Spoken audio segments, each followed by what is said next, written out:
네, 안녕하세요. 만나서 반갑습니다. 저는 AWS에서 솔루션스 아키텍트로 근무하고 있고요. 남궁영환이라고 합니다. 오늘 아침부터 계속 제조업 엔터프라이즈 이쪽 관련돼서 여러 가지 좋은 얘기들 많이 들으셨을 것 같은데, 오늘 이 시간에는 약간 좀 다른 각도에서 AI 머신러닝, 요즘에 굉장히 핫하죠. 이쪽 관련돼서 어떤 케이스들이 있고 우리가 그런 거를 통해서 뭘 느끼고 뭘 배워야 될지 이런 것들을 좀 같이 얘기를 나눠보는 시간으로 꾸며보려고 합니다. 그래서 전체적으로 한 3가지 정도로 약간 파트를 나눠봤고요. 그래서 뭐 아마 앞에서도 좀 많이 들으셨을 내용일 수도 있습니다. 그래서 일단 여러분들한테 좀 익숙하신 산업 분야에서 AI 머신러닝 왜 필요할까 이런 것들을 좀 간략하게 짚어보고요. 그다음에 아침부터 아마 키노트라든지 어제 키노트에서도 좀 많이 들으셨을 텐데, 그러면 AI 머신러닝 관련돼서 아마존 뭐 구체적으로 이제 AWS죠. AWS에서는 어떤 것들을 가지고 있는지 그런 것들을 좀 환기시키는 시간, 그리고 그걸 바탕으로 해서 그러면 실제 고객들은 어떤 효과를 얻고 있고 어떻게 도입을 해서 어떤 식으로 구성을 했는지 해서 사용을 하고 있는지 이런 것들을 하나하나 좀 짚어보는 식으로 세션을 좀 가져가 볼까 합니다. 네, 아마 이 그림 뭐 여러 슬라이드나 자료 뭐 아니면은 각종 이제 세미나 이런 데서 많이 보셔서 좀 익숙하실 겁니다. 뭐 이제는 한때는 이제 4차 산업혁명 그러면 왠지 벌써 4차 산업혁명이라는 얘기가 들리기 시작했나? 라고 했는데 우리는 굉장히 이미 익숙해져 버렸죠. 근데 실제로 그럼 4차 산업혁명이 뭘까? 라고 생각을 해보면 굉장히 오래전부터 사람들이 혁신을 해왔다는 겁니다. 예, 그런 흐름 선상에 4차 산업혁명이 있는 거고요. 그리고 실제로는 그럼 3차 산업혁명이라고 보통 이제 뭐 정보산업이라고 그때 당시에는 얘기를 했었는데, 그럼 그 이후에는 뭘까라고 생각했던 거가 이제는 현실로 다가오고 있죠. 근데 사실 그 중심에 있었던 게 우리가 사실 피부로 느끼지는 못했지만 처음에는 이제 클라우드를 기반으로 해서 여러 가지 것들을 우리가 굉장히 그 기존과는 다른 개념으로 접근을 하면, 그러니까 접근을 해서 우리가 온프레미스 환경으로 계속 해왔던 것들이 이런 식으로 클라우드 환경으로 전환했을 때에도 가능하고 훨씬 더 좋은 효과를 얻을 수 있구나라는 거를 피부로 느끼게 됐습니다. 그래서 그거에 대한 효과를 굉장히 많이 보고 계셨죠. 근데 그게 여전히 좀 어려운 분야가 이런 제조, 인더스트리 이쪽입니다. 근데 벌써 해외 사례를 많이 보셔서 접하셔서 아시겠지만 이런 인더스트리나 제조 이런 쪽만큼 또 클라우드를 도입하기에 굉장히 적합한 환경이 없습니다. 그리고 심지어 제조 쪽에서 생산성 향상을 위해서는 뭐가 필요할까요? 당연히 기존에 어떻게 해왔는지를 알아야 그 다음 단계로 나아갈 수가 있겠죠. 근데 그러려면은 기존에 우리가 어떻게 해왔는지를 면밀히 분석을 하고 그걸 가지고 그러면은 뭔가 방안을 다시 더 도출을 해야 되겠고 뭐 그런 것들이 이제 계속 연쇄적으로 나옵니다. 근데 그렇게 하려면 그럼 뭐가 필요할까? 결국은 자연스럽게 지금 보시는 것처럼 AI 머신러닝 이런 것들이 뒷받침이 돼야 기존보다 조금 더 나아갈 수 있는 그런 조건이 생기겠죠. 만들어지겠죠. 방금 전에도 말씀드렸지만 기존의 이런 생산 방식, 매니팩처링 이런 쪽에서는 굉장히 선형적으로 프로세스를 가져갔습니다. 계속. 그래서 처음에 상품 설계를 먼저 해보고, 그럼 상품 설계가 끝나니까 그 다음에 그럼 그걸 어떻게 제조를 할까? 제조에 대한 프로세스 설계를 합니다. 그게 끝나고 나면 그 다음에 제조를 하게 되죠. 근데 이렇게 해서 계속 꾸준히 각각의 상품을 만들어 와서 팔아왔는데 사람들의 눈높이는 계속 높아지고 거기에 대해서 적절하게 대응을 하려면 뭔가 변화가 필요합니다. 그래서 사람들이 조금 더 아이디어를 내고 그거에 맞춰서 바뀐 게 이런 흐름이죠. 그래서 기존에는 저런 식으로 해왔다면 거기에 대해서 약간의 큰 역할을 하고 패러다임을 바꿀 수 있는 부분, 그게 바로 저 데이터와 어널리시스 이런 것이라고 생각을 하시면 될 것 같아요. 제가 좀 더 강조를 하기 위해서 달걀 호라이를 하나 앞에다가 던져봤는데, 이게 사실은 겉에 있는 사이클에 어떻게 보면은 더 중요한 역할을 하는 것들, 그런 것들을 생각을 해봤을 때 고민을 해보니 이렇게 좀 설명을 드리면 어떨까 하는 생각이 들었습니다. 그래서 아래쪽에 데이터와 어널리시스를 사이클에다가 집어 넣었는데, 그러려면 그걸 가지고 실제로 우리가 효과를 보기 위해서 가장 중요하게 항상 머릿속에 담아둬야 되는 게 뭘까? 결국은 저 AI 머신러닝이 이제는 핵심이 되는 것이고, 그 다음에 AI 머신러닝이 결국은 좋은 상품과 좋은 생산성 향상을 가져오려면 그 뒤에 데이터가 더 중요하겠죠. 데이터만큼 중요한 게 없죠. 그런데 실제로 우리가 현장에서 접하는 환경은 그렇게 녹록하지가 않습니다. 여러분을 아마 굉장히 오랫동안 체감하셨고 아직도 체감하고 계시고 앞으로도 체감하실 수도 있습니다. 근데 그런 부분 때문에 굉장히 어렵죠. 그래서 요 네 가지로 사실은 좀 정리를 해봤는데요. 그게 뭔지 한 번씩 좀 더 볼까요? 예를 들면 데이터 관련돼서는 제가 작년에도 한번 말씀을 드리긴 했는데, 데이터를 되도록이면 한 곳에 모으시라고 계속 말씀을 드립니다. 그게 왜 필요한지는 아마 많이 들으셔서 아실 거예요, 이미. 근데 실제로 그걸 하려고 그러면 굉장히 어렵죠. 여전히 오프레미스 환경에서는 데이터가 흩어져 있고 포맷도 다 다르고, 그리고 그거를 계속 한 곳에다 우리가 자체적으로 모아 놓으려고 하니까 비용은 비용대로 증가를 하고, 근데 그걸 왜 모으는지도 잘 모르겠고 지금 되게 난감한 상태가 돼버릴 수가 있습니다. 그런 거를 여전히 이게 겪고 계신다면 저희 쪽에서 항상 말씀드리는 저런 데이터 레이크를 먼저 한번 어프로치를 해보시고, 그걸 통해서 그렇다면 어떻게 우리가 그럼 바꿔나갈 수 있는지 생각을 해보실 필요가 있습니다. 그전에는 S3에 대해서 많이 말씀을 드렸는데, 이제는 S3를 넘어서서 그럼 데이터를 어떻게 빨리빨리 끌어들여서 그걸 가지고 처리를 하고 분석을 할 수가 있을까? 그런 것들에 대해서도 이제 고민이 필요한 시점이 왔습니다. 그래서 글루라는 서비스, 그런 것들이 굉장히 더 중요성이 부각되고 있고요. 또 다른 면에서는 온프레미스 자체가 가지고 있는 제약이 되게 크죠. 예. 무중단 서비스도 필요하고, 그 다음에 끊어지면 안 되고, 그런데 꼭 그런 것만 있는 것도 아니고 굉장히 다양한 조건들이 있습니다. 산업 현장이라든지 이런 환경에서는. 근데 그런 것들을 어떻게 그럼 더 잘 컨트롤을 할 수 있을까? 우리가 일일이 그걸 계속 들여다보고 모니터링을 해야 될까? 굉장히 어렵죠, 그런 부분도. 그리고 우리는 굉장히 오랫동안 써온 장비들이 있어요. 그런 것들을 어떻게 보면 그거는 산업 현장 자체에 굉장히 최적화돼 있죠. 근데 그게 현재 지금 클라우드 환경하고 잘 맞을까? 그런 것도 굉장히 의문이 드실 수가 있습니다. 그런 부분들에 대해서도 저런 식으로 앞에 세션이라든지 그 전 세션이라든지 이런 쪽에서 들으셨던 엣지 컴퓨팅이라든지 IoT라든지 이런 것들이 조금 더 현실적인 대안이 되실 수가 있을 것 같아요. 그리고 아마 제조 쪽이시라면 이 용어는 굉장히 익숙하시겠죠.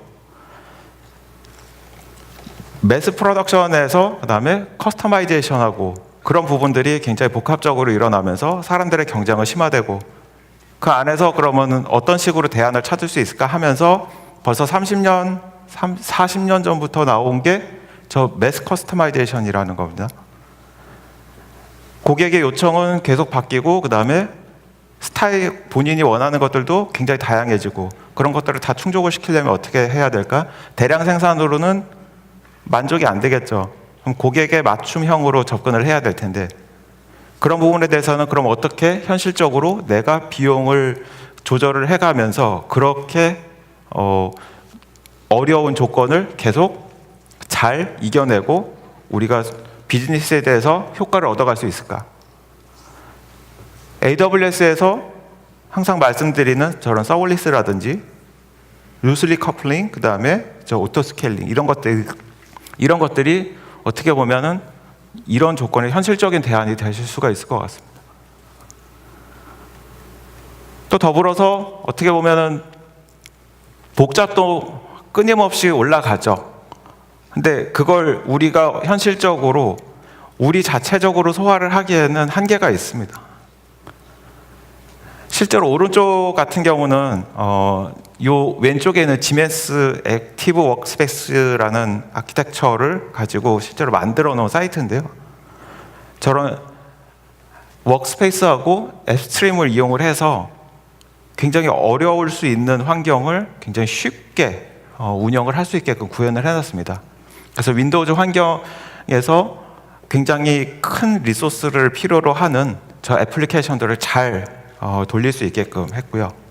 아마 위쪽에 보시는 저 화면 캡처 같은 것들은 어떻게 보면 저 오토데스크 같이 굉장히 여러 가지 굉장히 대량의 연산을 필요로 하는 그런 애플리케이션들입니다. 그리고 그런 것들을 저 앱스트림하고 같이 연동을 시키면 저 웹브라우저 상에서도 같이 다 잘 돌릴 수가 있고요.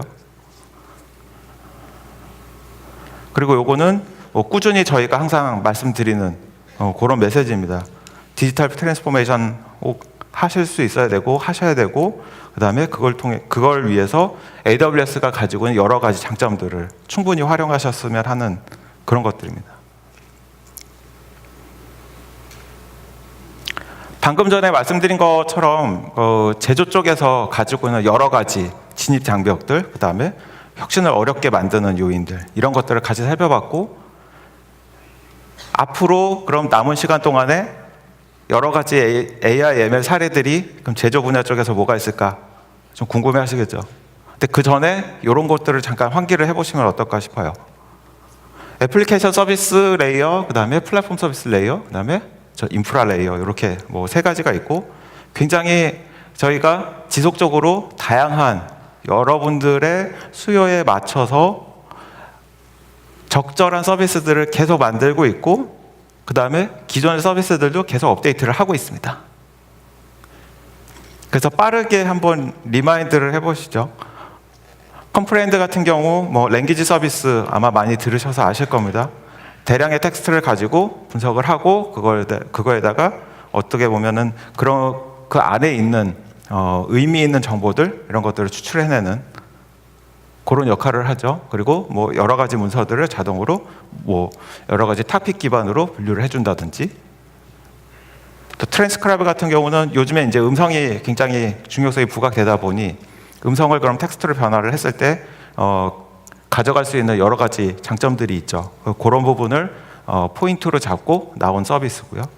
또 마찬가지로 여러 가지 다국어들이 가지고 있는 소통 간의 어려움 이런 것들을 해결하기 위해서 트랜슬레이트 같은 서비스가 있고요. 마찬가지로 방금 전에 저를 소개하신 서연이라는 분, 네, 그분을 보셔서 아시겠지만 뭐 텍스트만 넣으면 자연스럽게 음성이 나오죠. 네. 음성이 주는 효과 이런 것도 굉장히 크고요. 가장 뭐 여러분들이 이제 그 처음 이런 랭귀지 같은 데서 접하셨을 서비스는 보통 렉스죠. 렉스, 알렉사, 에코 다 뭐 이런 것, 에코 그런 것들 뭐 이런 것 여러 가지가 있는데 결국은 이거는 이제 뭐 컴프레hen드나 뭐 이런 것들하고는 좀 겹칠 수도 있지만 사실은 이거는 대화형이라든지 음성 텍스트를 입력을 받아서 상황에 맞게 그럼 적절하게 뒤쪽에서 분석을 하고 그거에 대한 대응 방안을 답으로 내주는 답도 역시 텍스트나 음성으로 나올 수 있게끔 해주는 그리고 이 앞에서 쭉 말씀드렸던 것들은 다 랭귀지 관련된 쪽이죠. 랭귀지하고 스피치 이런 쪽인데 비전 쪽에서 사실 사람들이 가지고 있는 그 굉장히 큰 장점이 있습니다. 비전 분석을 했을 때 우리가 말로 표현하지 못했던 부분까지 분석을 해낼 수 있는 그런 부분들이 있죠. 그래서 레코그니션 같은 것들이 나와 있고요. 레코그니션 이미지가 뭐 보통 이제 이런 식으로 기존의 서비스 그 피처를 가지고 있었다면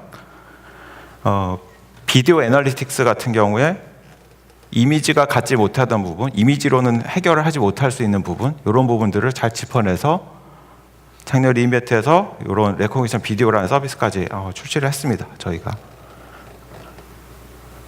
그리고 이 아랫단 쪽에서 보시면은 개발자에게 현재 뭐 딥러닝 굉장히 핫하기 때문에 딥러닝 관련돼서 여러 가지 이제 그 알고리즘이라든지 모델링이라든지 이런 것들을 실제로 테스트를 해볼 수 있게끔 하는 이런 세이지메이커 같은 서비스들, 그리고 실제로 이런 것들을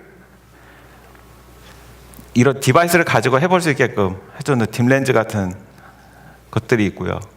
그다음에 뭐 끝으로 보면 이게 여태까지 말씀드린 것 중에 보면은 대부분 다 약간 성격이 데이터가 정적이거나 약간 배치성 분석 이런 것들에 조금 포커싱이 돼 있는 것 같은 느낌입니다. 근데 실제로 리얼타임이나 스트리밍 쪽에 대한 분석이라든지 이런 것들이 굉장히 더 중요하죠. 제가 방금 전에 보여드렸던 레코그니션 비디오 같은 서비스 같은 것들처럼요. 그래서 그런 부분에 대해서도 사실은 데이터를 유입을 해서 저장을 하고 분석을 하는 그런 일련의 그 역할들을 이런 키네시스 같은 서비스를 통해서 해낼 수가 있습니다. 그래서 키네시스가 앞쪽에서 데이터에 대해서 인제스트를 하고, 그다음에 그걸 가지고 데이터를 다른 데다가 저장을 해주고, 그다음에 그거를 다시 끌어올려서 분석까지 해주고, 이런 역할을 해줄 수가 있습니다. 마찬가지로 비디오에 대한 어떤 영상에 대한 이런 수요가 굉장히 컸기 때문에 키네시스 자체에서도 비디오 스트림스라는 피처가 하나 더 반영이 된 거고요. 특히 이런 것들은 이제 뒤쪽에서 설명드리는 이런 좀 뭐 산업 자동화 이런 쪽, 그다음에 서베일런스 이런 쪽에 이제 뭐 직접적으로 다 활용이 되실 수가 있습니다. 아마 여러분들이 더 쉽게 연상을 하실 수가 있을 것 같습니다. 그래서 전체적으로 그럼 인더스트리하고 매니팩처링 이런 쪽에서는 어떤 것들이 필요할까? 실제로 우리가 뭐 AI, ML 굉장히 좋다라고 하지만 이게 굉장히 그러니까 뭔가 그것만 가지고 다 될까라고 하기에는 약간 막막할 수가 있죠. 일단 이런 부분들에 대해서 좀 고민을 해보고 정리를 하면 이런 식으로 라인업을 생각을 해볼 수가 있고요. 이걸 가지고 그러면 어떤 식으로 그런 구성을 해볼 수 있을까 하면 예를 들면 이런 식으로 해볼 수가 있습니다. 맨 왼쪽에서 시작이 돼서 거기에 대해서 데이터를 끌어모으고요. 그걸 통해서 엣지단 쪽에서 실제로 클라우드로 넘어가게 만든 다음에 그 다음부터는 굉장히 데이터를 계속 점진적으로 수집을 하고 그거에 대해서 그럼 S3 기반으로 저장을 하고 그다음에 그걸 바탕으로 해서 여러 가지 서비스들을 이용을 해서 분석을 하고 그다음에 실제로 그런 기존의 서비스들이 해결을 하기 어려운 실제로 비즈니스 특화형 알고리즘을 만들고 모델을 만들고 그걸 가지고 계속 분석을 해나가고 업데이트를 해야 되는 그런 경우에는 저 세이지메이커 트랙을 타게 만들고 그런 식으로 해서 이 전체적인 모델이라든지 흐름이 구성이 될 수가 있는 거죠. 실제로 그러면 어떤 식으로 그 고객분들이 이런 전체 라인업을 뭐 다 쓰실 필요는 없겠지만 부분적으로 레이어별로 어떤 식으로 써봤는지 한번 같이 보도록 하겠습니다. 제가 앞에서 잠깐 달걀 후라이를 하나 한번 띄워놨었는데 그 그림을 한번 더 연상시켜 보시면 이 전체 흐름이 한번 더 연상이 되실 겁니다. 네. 지속적인 혁신이 필요하다는 거죠. 그리고 실제로 AWS의 AI 머신러닝 서비스를 이용을 하고 계신 고객분들이 굉장히 많습니다. 근데 이 중에서 특히 제조 쪽에 특화된 분들이 뭐가 있을까요? 한번 같이 보실까요? 굉장히 제조 분야는 넓고 다양하죠. 그래서 우리가 일반적으로 생각할 수 있는 그냥 생산 업체 이런 쪽도 있지만 조금 더 들여다보면 저런 컨슈머 프로덕트부터 해서 에너지, 그다음에 저런 메디컬 디바이스, 그리고 맨 오른쪽 아래 같은 경우는 선박 제조 쪽입니다. 그리고 뭐 전자 부품, 전자 제품 이런 것들도 당연히 해당이 되고요. 그리고 가운데 쪽에 보면 뭐 맥라렌 같은 자동차 제조 회사 이런 것들도 있죠. 그래서 이런 것들을 전체적으로 좀 기억을 해두시고 하나하나 이런 분야들에 대해서 케이스를 좀 살펴보도록 하겠습니다. 실제로 가장 제가 좀 인상 깊게 말씀드리고 싶은 게 이 케이스입니다. 저 오토데스크라는 아마 오토캐드 하면 뭐 굉장히 기억하기 쉬우실 텐데요. 그쪽에서 쓰는 장비들 중에 저렇게 오른쪽에 있는 굉장히 복잡한 머신이 있습니다. 저 버튼만 봐도 굉장히 좀 난감하실 수가 있죠. 근데 실제로 저거에 대해서 저걸 가지고 굉장히 뭐 복잡한 수치연산을 통해서 뭐 밀링 작업을 한다든지 그랬을 때 그럼 이 작업 순서를 어떻게 기억을 해야 될까? 전문가들도 계속 하다 보면 약간 헷갈리실 수가 있습니다. 근데 그런 부분을 저 아래쪽에 보시면 에코닷하고 저 아이패드하고 그냥 연동을 시키고 뒷단 쪽에 저 람다와 API 게이트웨이, 다이나모 DB S3 이런 것들로 그 다음에 요 맨 왼쪽 아래에 있는 저 알렉사 서비스 당연히 에코닷하고 연동이 돼 있으니까 그런 것들이 되겠죠. 그래서 실제로 작업자가 내가 여기까지 작업을 했어라고 던져주고 그 다음에 그거에 대해서 이 기계가 상태 확인을 한 다음에는 그 다음에 뭘 해야 될지를 대화형으로 알려줄 수가 있습니다. 근데 이게 자체가 굉장히 이걸 소개하신 분 입장에서는 굉장히 쉽게 구현을 하셨다 그랬습니다. 또 한 가지 대표적인 뭐 제조하면은 이제 빼놓을 수가 없는 회사가 지멘스라는 회사인데요. 지멘스라는 회사는 사실 뭐 앞에 세션에서도 많이 들으셔서 아시겠지만은 굉장히 오랫동안 클라우드를 잘 써오고 계십니다. 근데 그럼 AI ML 쪽에서는 뭐 어떤 식으로 하고 있을까? 그다음에 AI 이외에도 그런 프로덕트 라이프 사이클 매니지먼트 이런 환경에 대해서 그럼 뭐 지메스는 어떤 식으로 AWS를 잘 활용하고 계실까 보시면 실제로 2015년도에 저 옴니오라는 회사를 인수를 했는데 옴니오가 실제로 인수할 당시에 빅데이터 플랫폼을 들고 있었습니다. 근데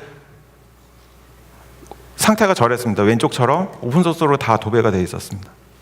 근데 이걸 가지고 되게 의욕적으로 다 모니터링 하겠다, 뭐 이렇게 하겠다, 뭐. 근데 결국은 안 되죠. 네. 한계에 부딪힙니다. 네. 그래서 전격적으로 저런 오른쪽 아키텍처로 전환을 해서 지금 이제 저 프로덕트 인텔리전스 쪽으로 많은 혜택을 얻고 있고요.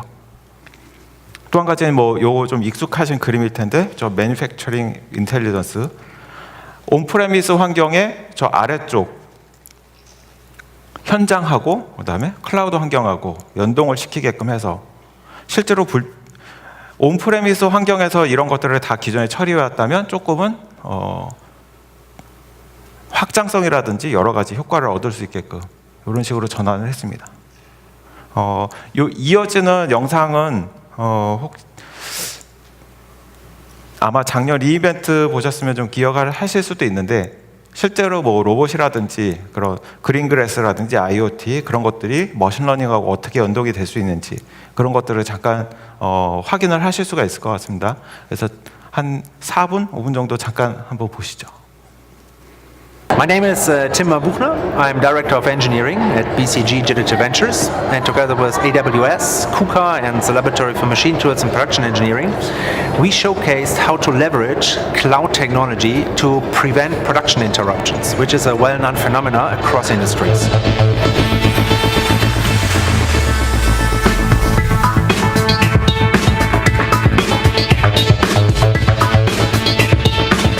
Today, many companies in production industries, they need to deal with production interruptions because of unplanned disturbances while they produce products. I can give you a concrete example of the automotive glazing industry. If you try to produce a windshield, for example, you need to handle glass. And for sure you can produce glass only in tolerances. So if you want to handle glass with a robot, the robot would expect that each windshield is the same. But due to the thermal effects, when you produce glass, each windshield is a little bit different. As a consequence, in a real-world scenario, you need to interrupt your production a couple of times because you need to reteach your robots.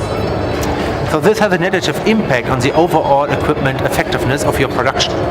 So think of, in a future world of automation, you can leverage edge technology, and for example, while cleaning a windshield, you could measure maybe the 3D shape of this individual glass and derive the trajectory of this windshield. And think of your store as a 3D model which you measure it while cleaning in a digital product shadow. And while you move the physical product across your production, you attach this digital product shadow to the physical object, and this also moves along the production. And whenever you come to a station, for example, a primer station, which you see on the left side here, this primer station would access this digital product model and would derive the handling program which is needed to put on the primer line on this glass. So think of the flexibility which you get out of this idea. If you need to produce, for example, another windshield with a totally different three-dimensional shape, you do not need to adapt your system. The system adapts it automatically itself. And this is the beauty and the potential of edge computing technology, which gives you new opportunities inside and outside the shop floor. And what you also can use is you can apply and unlock machine learning capabilities of the AWS cloud for the shop floor. Because if you do quality inspection, and for example you would like to investigate if your primer process is working properly, you can leverage image recognition technology and a trained algorithm which you trained in the cloud and deploy this to the actual edge device and run locally the image recognition algorithms to identify if your primer process worked probably yes or no. Yeah, I'm Melanie Buchsbaum. I'm from WZL in Aachen in Germany, and we do research in the field of edge technology. So we want to introduce an Internet of Production, and we figured out that edge technology, and especially AWS and AWS Green Cross, is a good combination with industrial standards. We want to connect sensors, robots, actors to the edge so that we can have it in the cloud. So we can control the process from the cloud. We can optimize and control the process we have in production. For achieving that, we use inexpensive hardware like Raspberry Pis. For process control, I use AWS Lambda functions, and I can deploy them to my Greencross core. So all the process control is going over the device shadows and product shadow, so that we can control the whole process over Lambda services.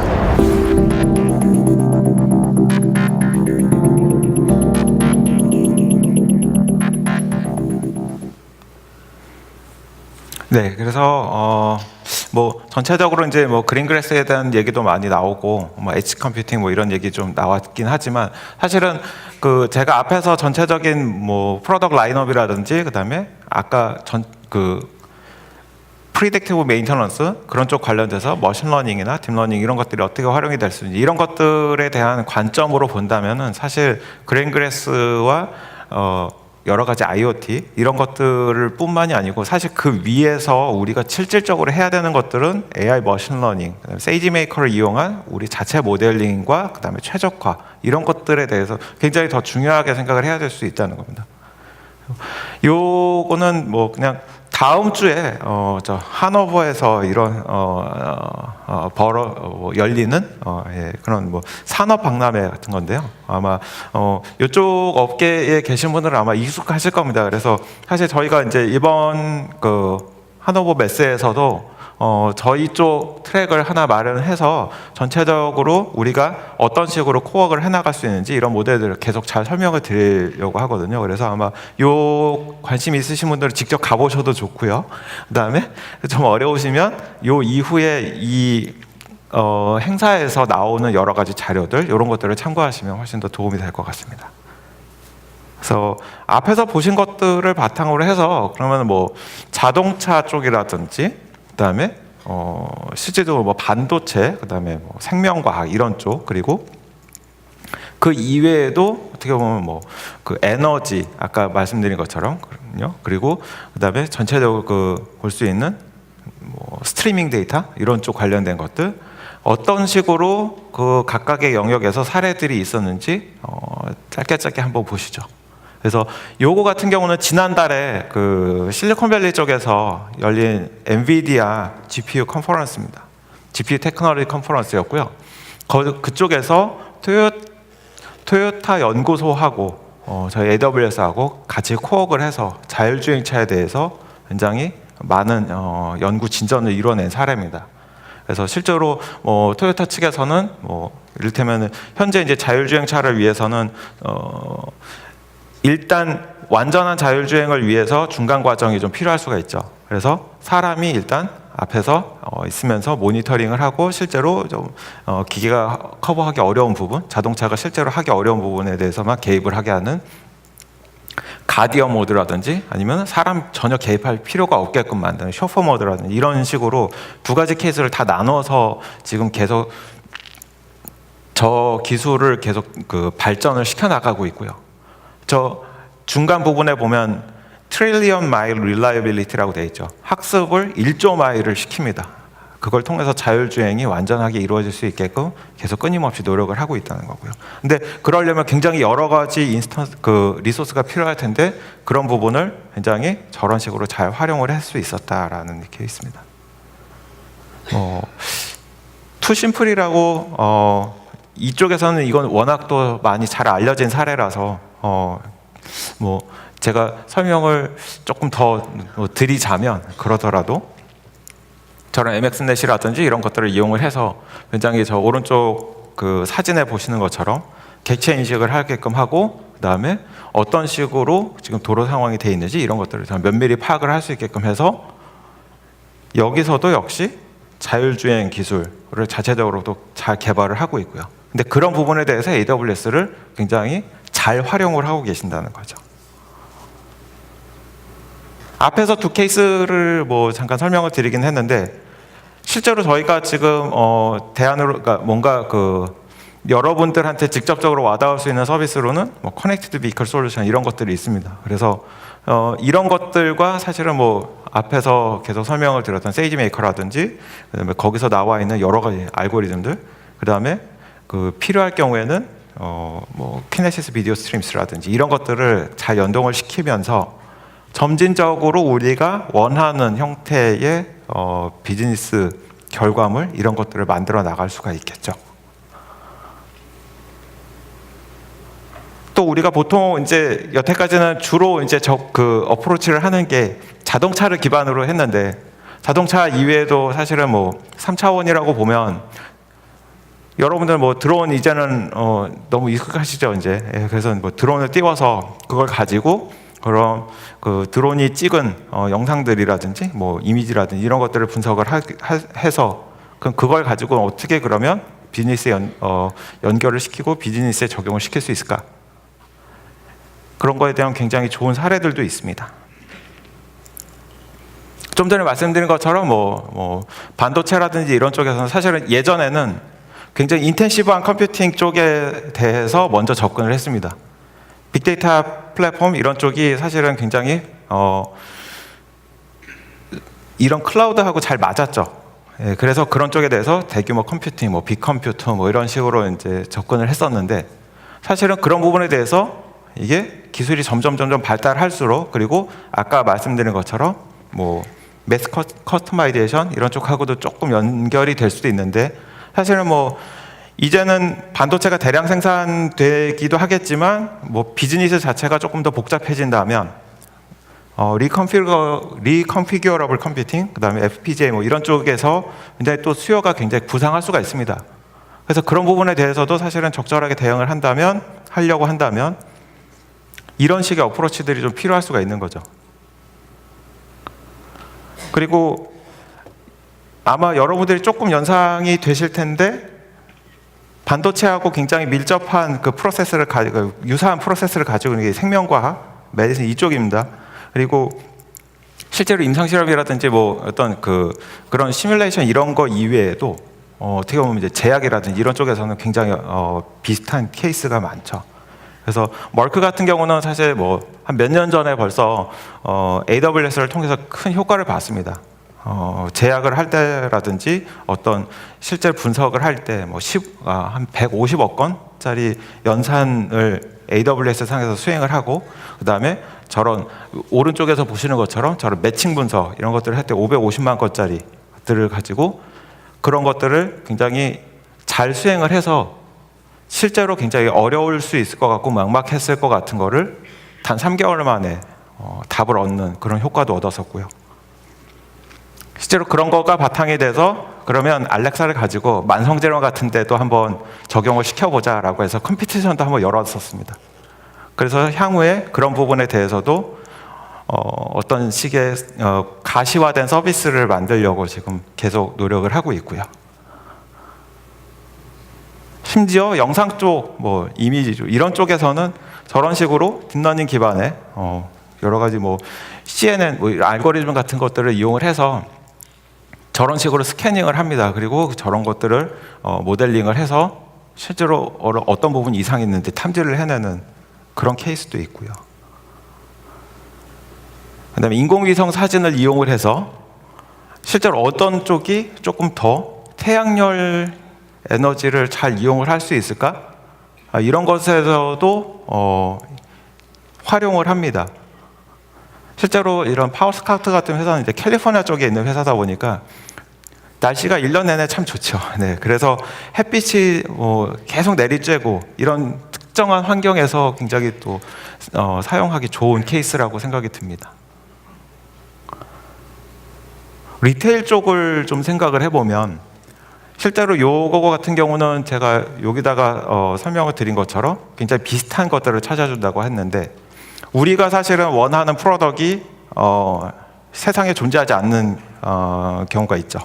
근데 그럴 경우에 우리의 스타일에, 우리가 추구하는 스타일에 맞는 것들, 그런 것들을 이런 기술들을 좀 응용을 하면 충분히 제조 쪽에다가도 바로 적용을 시킬 수 있을 거라고 생각이 들었습니다. 그리고 끝으로 저런 에이전트 VI라는 굉장히 좋은 기술을 가진 회사가 있습니다. 저 VI 자체가 비디오 인텔리전스라는 거를 약어로 내놓고 있는 회사인데요. 키네시스 비디오 스트림스라고 아까 앞에서 설명드린 것처럼 그런 기술들을 이용을 해서 저런 스마트 시티라든지 팩토리라든지 이런 쪽에서 서베일런스 쪽 그런 것들을 굉장히 잘 구현을 해서 사용을 하고 계십니다. 그리고 이런 것들을 서비스화 시켜서 계속 잘 제공을 하고 있고요.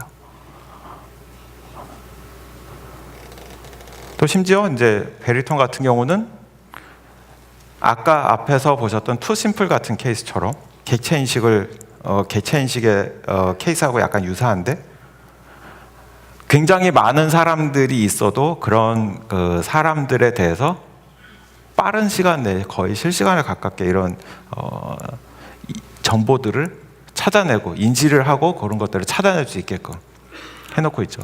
근데 그게 사실은 뒤쪽에서 분석이 아무리 잘 되려고 하더라도 앞쪽에서 그런 데이터들이 원활하게 유입이 되거나 그런 것들이 처리되지 않으면 실제로 좀 어려워질 수가 있습니다. 근데 이제 그런 부분들을 이런 키네시스 비디오 스트림스를 잘 활용을 해서 효과를 얻은 그런 케이스죠. 그래서 많이 뭐 여러 가지 이제 분야에 대해서 제조업 자체가 워낙 분야가 넓다 보니까 이렇게 이제 여러 가지 케이스를 가지고 설명을 드렸었는데 제가 뭐 그냥 요약을 하자면